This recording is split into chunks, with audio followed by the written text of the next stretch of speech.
Here, the wave approaches the heavily populated coastline area of Lanikai. The wind waves break on top of the ever-advancing tsunami, which inundates the entire area.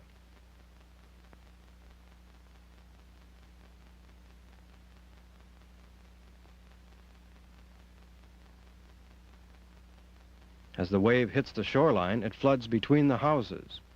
In the center of the screen, notice the water spilling out of the opening in the brick wall.